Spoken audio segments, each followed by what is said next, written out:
On a tous déjà connu ça, pas vrai? Ce moment, ce dilemme professionnel où on se sent complètement coincé. Eh bien, aujourd'hui, on va décortiquer ensemble une histoire vraiment fascinante. Elle montre comment un outil, qui peut paraître tout simple, l'hypothèse, peut en fait tout débloquer. C'est une étude de cas tirée d'une vraie séance d'analyse de pratique. C'est la question qui nous paralyse tous à un moment ou à un autre. Quand il n'y a pas de bonne ou de mauvaise réponse claire, quand des logiques complètement différentes s'affrontent dans notre tête, on fait quoi? Comment on avance? C'est pile le point de départ de l'histoire qu'on va voir. Mais attendez, avant de plonger dans le récit de ce formateur, il faut qu'on s'arrête une seconde sur l'outil qui est vraiment au cœur de tout ça. Parce que l'idée ici, ce n'est pas de trouver une solution miracle, mais plutôt de construire une perspective entièrement nouvelle sur le problème.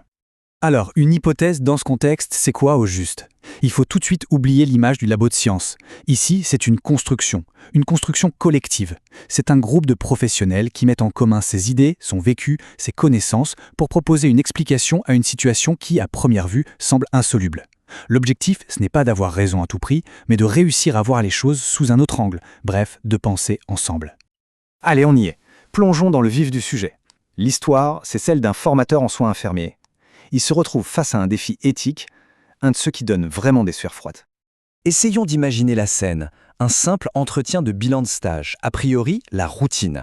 Mais voilà qu'un étudiant de 2e année, un étudiant jusque-là super engagé, sans histoire, lui lâche une bombe. Il pense avoir été témoin de maltraitance de la part d'une aide-soignante, mais il a eu trop peur pour en parler sur place. Et d'un seul coup, ce témoignage absolument explosif atterrit sur les genoux du formateur.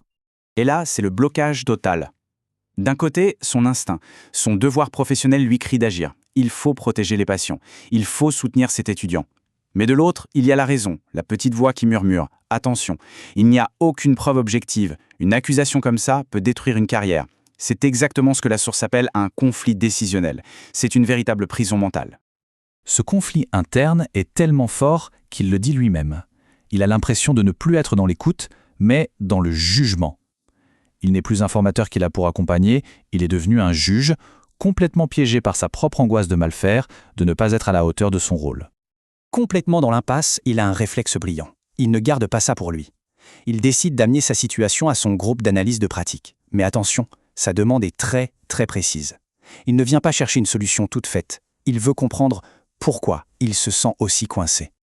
Et voilà la question clé qu'il pose à ses collègues. En gros, ça veut dire « Aidez-moi à comprendre comment j'ai pu me retrouver aussi paralysé ». Ce n'est pas du tout une demande de sauvetage, du genre « dites-moi quoi faire ». Non, c'est une demande d'éclairage. Il veut que le groupe l'aide à voir la situation complètement autrement.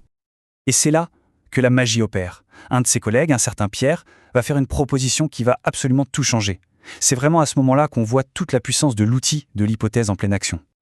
Voilà le cœur de l'hypothèse de Pierre. C'est simple, mais c'est lumineux. En fait, il suggère que face à cette situation si complexe, le premier réflexe du formateur, ça n'a pas été de penser à l'étudiant ou au patient, mais de se protéger lui-même. C'est un mécanisme de défense très humain, bien sûr, mais qui, sans qu'il s'en rende compte, l'a complètement coupé de l'écoute. Ce qui est fascinant, c'est de voir comment Pierre a construit cette idée. Ce n'est pas juste une opinion lancée en l'air, pas du tout. C'est une construction super solide en 3 temps. D'abord, il observe les faits. Le formateur se sent en difficulté, il se replie. Ensuite, il fait un lien avec sa propre expérience, à un moment où lui aussi s'est senti fermé. Et enfin, il vient y plaquer un concept théorique qu'il connaît. C'est du vrai travail d'orfèvre intellectuel, fait en direct. Et là, tout le groupe s'en empare. Marie, une autre participante, va ajouter une nuance hyper importante. Elle dit « Attention, vouloir se protéger, ce n'est pas forcément quelque chose de négatif. C'est parfois vital pour ne pas être complètement submergé par l'émotion. » Et là, on voit bien que l'hypothèse n'appartient plus seulement à Pierre, elle est devenue l'outil de réflexion de tout le groupe. Bon, et alors, concrètement, ça mène où tout ça? C'est quoi la grande leçon qui ressort de cette discussion au final?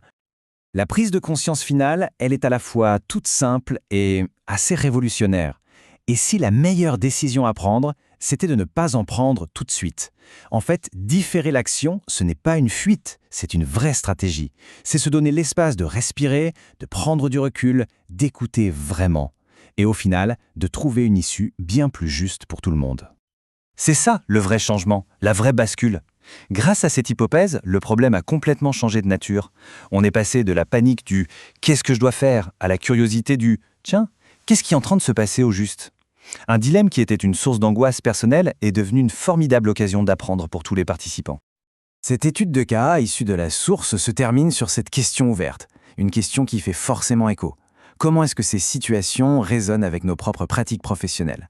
C'est une belle invitation à réfléchir à la manière dont nous naviguons, nous aussi, dans la complexité de nos métiers au quotidien.